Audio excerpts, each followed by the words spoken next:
The Business Owners Podcast is brought to you by Business, Business, Business and Enever Group with your hosts, Linda Reed Enever and Clive Enever. In each episode, we talk to other business owners about their experiences, challenges and successes.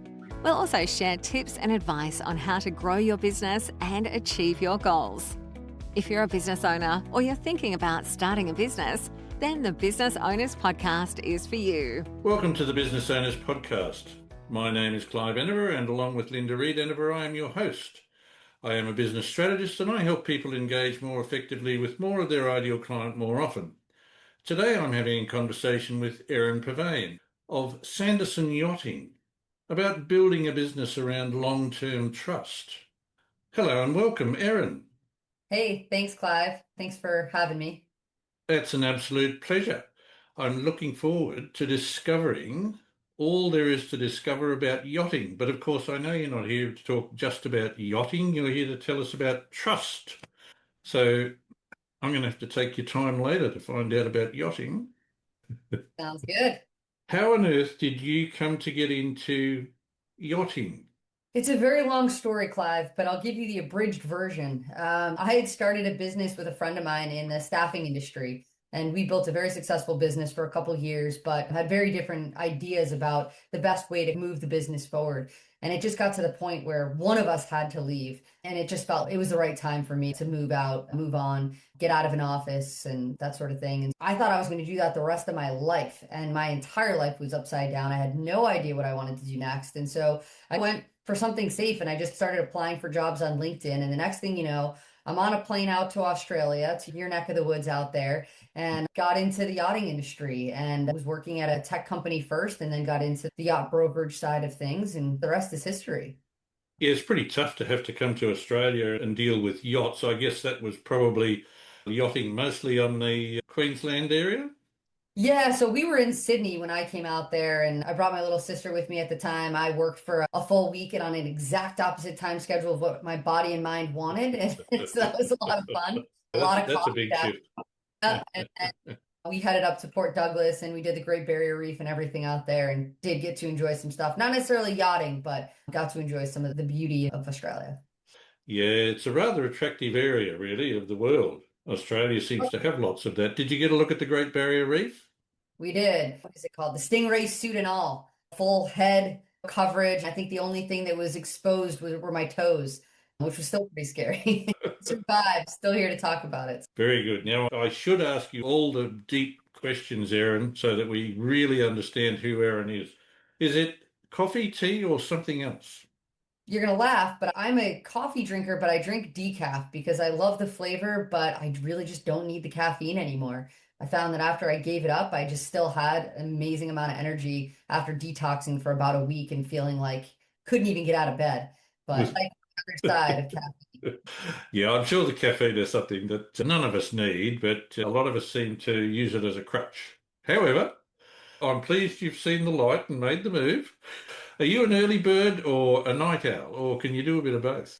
I'm definitely an early bird. Back in the day, I don't even know how I stayed up so late, but I'm definitely one of those people that when the sun comes up, I'm up, and when the sun goes down, my body starts to shut down with it, and it always feels like it's time for bed. Growing up in New England here in America was pretty tough because daylight savings, the sun starts going down at 4 o'clock in the afternoon, and I'm feeling like putting on PJs. So definitely happier this time of year where 7 p.m. and the sun is still out.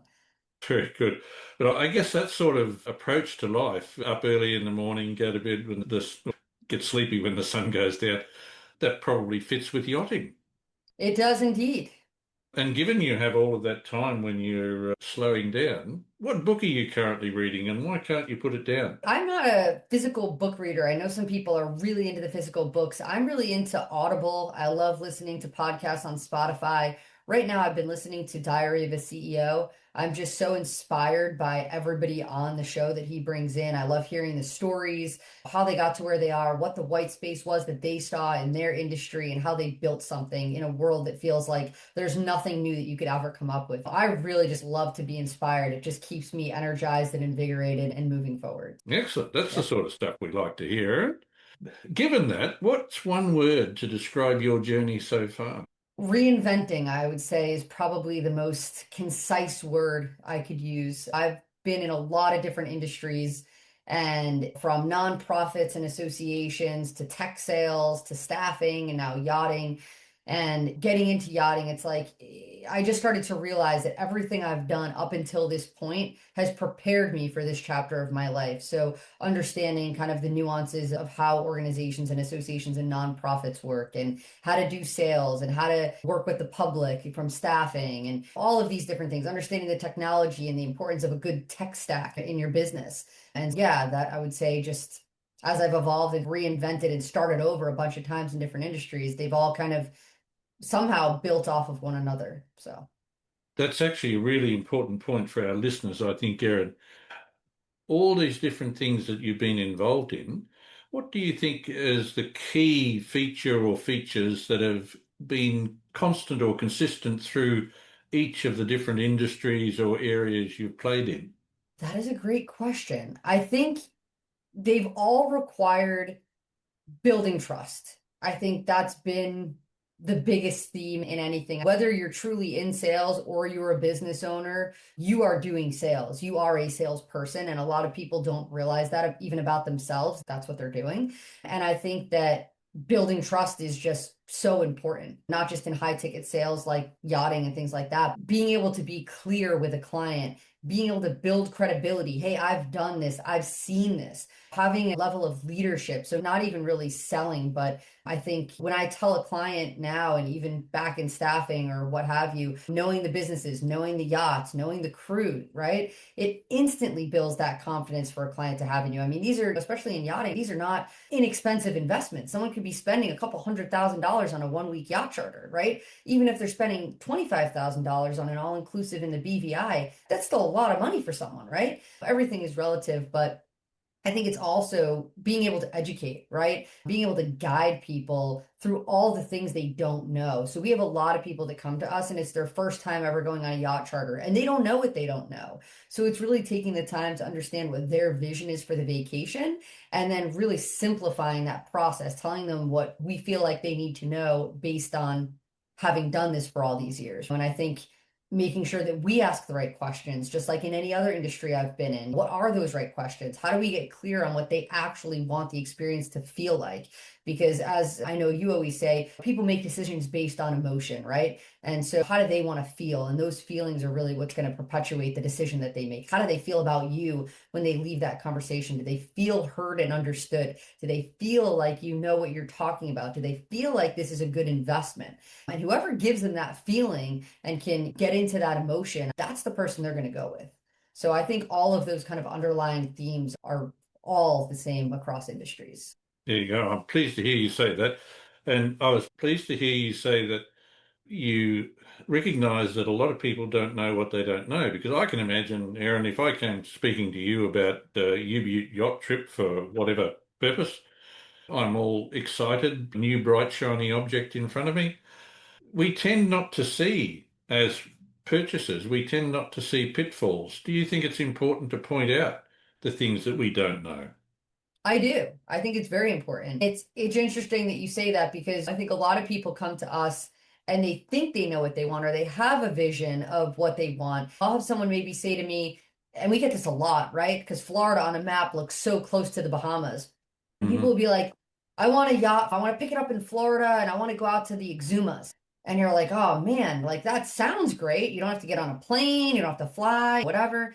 But in reality, like that sail across from Florida to Nassau is hours, right? And then it's another 5, 6 hours just out to the Exumas. And that's not going to be an enjoyable experience for anyone, right? So I think it's also, they don't know that, but educating them and helping them understand this yacht goes this many knots per hour and it's this many nautical miles. And the ideal sailing time is really 1 to 2 hours at a time in between stops to really get to enjoy it. And I think really helping to reframe the way they're thinking about things, people really appreciate it, right? Because they don't know what they don't know. And so when you educate them and help them understand, again, that's another piece of building credibility. It all ties back into that. Yes, helping them understand the difference between what they want and what they want to achieve. And what they'll enjoy. Because Yeah. they could do it. Could they do it? They could. It would be miserable, but like it's possible. So, Indeed. Very important information you just provided there to everybody out there who's in business or in sales directly, but not owning a business. But absolutely paramount that you show that you are a trustworthy person by being a trustworthy person. And that helps everybody out.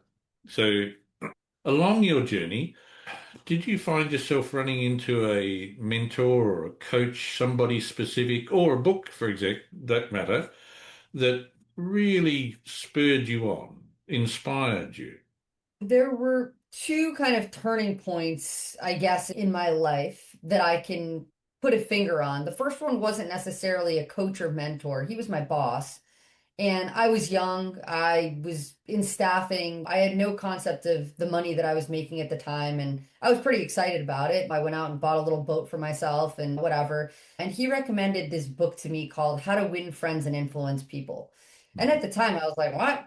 But I read it because he suggested I read it. And it was so eye-opening to me. I had no idea that I was spending so much time talking about me and not asking enough questions and not being curious enough. And I was just so laser focused. So that was one thing that really helped mold my career. I wouldn't say that he was a coach because that was probably the only thing he did that coached me. But the other thing was I was sitting on a plane, and I don't usually talk to people on planes. I just zone out, take a nap, do work. And this guy was just had this huge goofy smile on his face, and we wound up having a conversation. And long story short, he's a chiropractor, and he tells me that I should really read this book by Tony Robbins called Awaken the Giant Within. And I can't even remember the context of the conversation or how this came up, but I wound up reading that book, and it completely changed my life.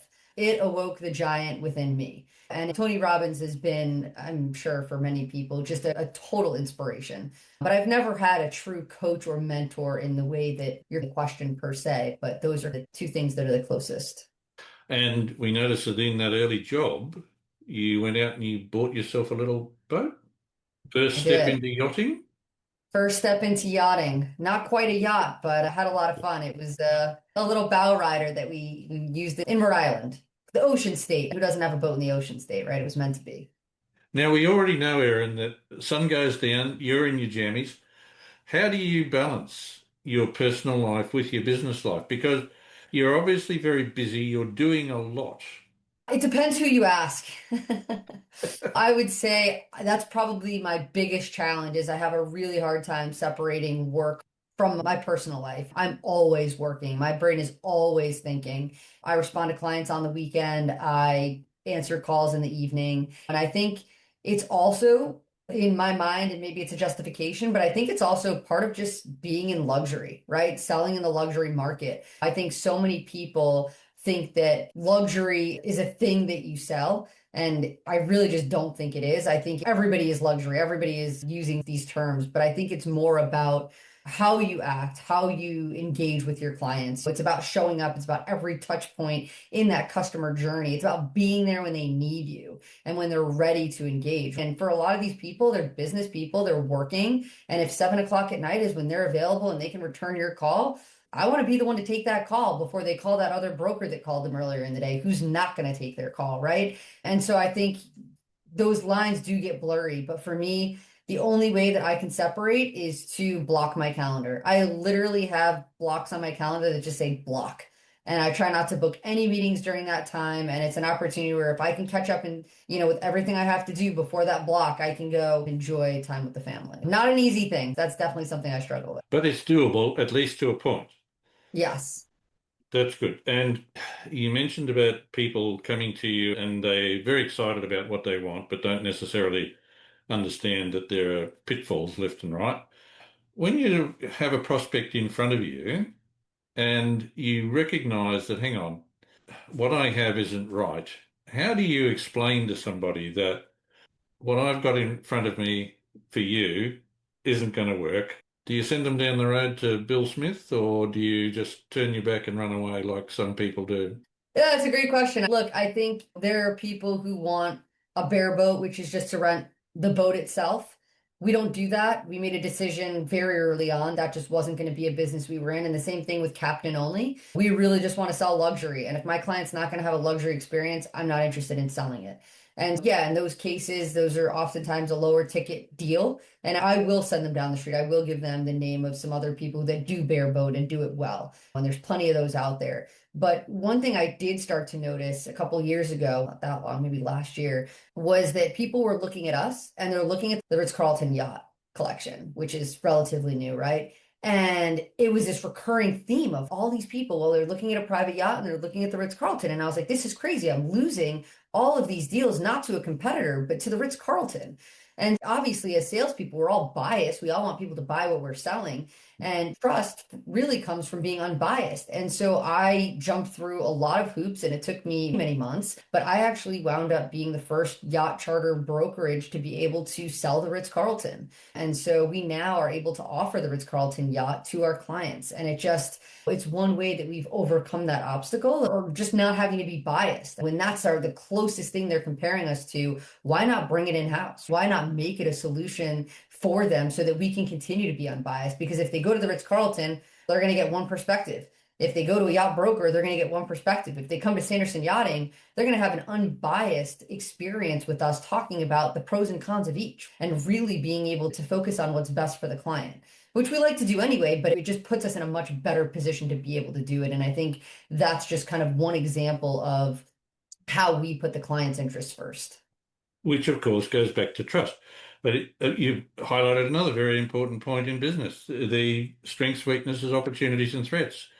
It's one thing to recognize them. It's another to figure out how you can exploit the opportunities and mitigate the threats and weaknesses. Good on you. Well done. If you have a problem with it, can we sell it ourselves? Why not? And I don't believe in being all things to all people. I'm competing against I don't know. I don't even have an example for you, but I think the Ritz was just such a natural transition of what we're already doing. Sometimes people compare us to a villa. Do I want to start selling villas? Absolutely not. It has nothing to do with yachting or being on the water. When something like that, an opportunity where it is water-based and it is luxury, and you are hearing it over and over again, why not? So you've in the last couple of years, you brought on some extra people for sales into your organization. How did you manage to do that? And did you get the right ones? I think so. Yeah, I mean, we've brought on 5 folks in the past year. We've really had a lot of growth in this past year in particular, and we have a solid team right now. Last week was a kind of a milestone. Every single salesperson on the team closed a deal. So that was a really big moment for us. I think just a big celebration moment where it's like everybody's getting it, everybody's doing well, everybody's winning. And that's the best feeling for me, right? The amount of time and energy that I put into training people, I am so committed to their success, to every single person on my team. I want to understand their why and I want to help them get there. Very good. Exciting. What advice would you give to somebody who's entering your industry, or indeed any industry for that matter?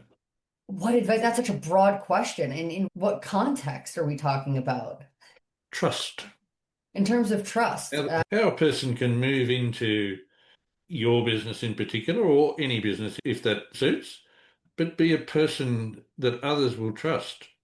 That's a really tough question because there's so many different scenarios of how somebody could come into a business. If someone's going to come into not just my industry, but into my business and they had to earn my trust, I'm looking to see, are they looking to climb the corporate ladder or are they looking to build something huge? Are they bought into the vision of what we're building here, or are they just looking for a foot in the door so they can go across the street? And a lot of that is years of coaching, of hiring, and just knowing how to ask the right questions and get the right answers and read through people. And I think over time, I've learned to hire people I know. And that's probably at some point going to be challenging. But everybody who's on my team right now, I knew before I hired them. I knew who they were. I knew their character. I knew they could sell whatever it was that they were selling previously to being in sales. I knew they had networks, that they were personable and they were good people and people that I liked. For me, again, one day will, I'm sure, become an obstacle. But that's where I've chosen to focus. And I think for anybody looking to get into an industry, it's building relationships, right? It's joining different groups where those people are. How can you get in front of those people? Reach out to people who are in the industry and just say, hey, Do you have 5 minutes? I'd love to pick your brain and just learn about this. It's so intriguing to me. And I've had people do that to me. Since I got into yachting, people thought I was selling yachts. They thought I was, I don't know, in the cartel. What are you doing with these yachts? I've had a lot of conversations with people who are curious about it. But I think that's really the best way to go about getting into any industry is start talking to people who are in it and ask, be curious, be genuinely curious about it. And you never know where one of those conversations can go. And you mentioned earlier, Erin, that you are inspired to do the things that you do. Is that something you look for in other people, that they're inspired to achieve the outcomes that your business is looking for if you want to employ them? Yeah, I've got to work with people that have a why, right? Everybody has a why. I think not everybody necessarily knows what their why is. And there's a lot of different whys on my team. I have an empty nester that stayed home and raised kids and now wants something different. I've got someone that's going through a divorce that has like a complete life shift. They're all different. They all have different reasons, all different things they're going through. And it's like, they all have a different why. But yeah, they all are inspired for different reasons. But yes, to your point, I do think being inspired is extremely important. Couldn't agree more. Absolutely paramount that people are inspired to deliver something for other people. Seems to make all the difference in the world. As Zig Ziglar used to say, that you can have anything you want in life as long as you help enough other people get what they want. Yeah, he was a great thought leader as well. How do you want the future in your profession to flow? Is there some particular dream you have for it to become different or better than it is, stronger than it is? I think there's a lot of challenges in the industry. It's a very highly regulated industry. There's a lot of barriers to entry. I don't necessarily think it's a bad thing now that I'm on the other side of it, but from the outside looking in, when I was first on the outskirts of the industry, I was like, man, this makes no sense. And as I've gotten more involved, it actually does make sense, right? There is so much that goes into understanding all the nuances of this industry. You could be in this for years. I'm still learning about different things, right? There's always going to be something you don't know about something. And is there anything I'd want to change? I'm not really sure anymore. I used to think lower barriers to entry. A lot can go wrong if you don't know what you're doing. And I think there's something to be said about that and something to be said about some of the parameters that are in place. But I do think it could evolve. I think that there's a lot of opportunity for technology in this industry. It's a very archaic way of operating in a lot of ways. And coming from a tech background myself, and that being something that I'm super passionate about, I've actually joined the board of the Mediterranean Yacht Broker Association on their IT committee to actually help guide them on some of the improvements that I think can be made from a technology perspective in terms of what they offer their members in the yachting industry. Doing what I can to help make some of that happen. Excellent. And of course, those barriers are probably there because somebody early on decided that cowboys weren't real good for the yachting industry, given that people's lives were at risk, and it helps with trust. Yes, absolutely. Yeah. Sometimes trust is somewhat confronting, but it's worthwhile stepping through. All the time. There you go. What advice would you give, Erin, to somebody who's looking for a really good experience where they're already going to spend a whole bunch of money and they think they can't afford a yacht because yachts are expensive? When they think they can't afford a yacht, or they can. When they think they cannot afford a yacht. Okay. The advice I would give is give me a call and let's talk about it. I think yacht charters are much more affordable than most people think. When people think about a yacht, they're thinking about below deck a lot of the time. I don't know if you're familiar with the show or you've ever dabbled or watched an episode, but people are thinking about these massive super yachts where you're spending like $80,000 for 3 days or maybe more, and they don't have to be that. You can get on a private yacht in the BVI, all inclusive, for about $25,000 a week for 6 people. That's pretty affordable for, you get 3 couples together and it becomes a great experience. And you can have up to 12 guests on board on some of these different catamarans there as well. But the all-inclusive component is really nice because for those people on a budget or that want to just be carefree, that's a great entry point into private yachts. And you still have a private chef. You still have a captain. You have all your meals, all your alcohol, all your favorite cocktails and wine pairings are all included in that 25,000. The only extra fee added to that is gratuity at the end. That's literally it. So that's the advice that I would give them if they gave me a call. And for the benefit of those who aren't in Florida, BVI? Yeah, BVI. So the British Virgin Islands. Yes, so the Virgin Islands. I know, I'm so wired now. But yeah, the south of here. And of course, there are many other places where they could be going. If they've been to the BVI before, you've got somewhere else for them, of course. Exactly. Anywhere there's turquoise water, there are yachts. So the Bahamas, Croatia, Greece, Italy, Spain, Australia, Thailand, Maldives. The options are endless. Anywhere you want to go is possible. The Galapagos. And to help our viewers and listeners out, Erin, where can people find you?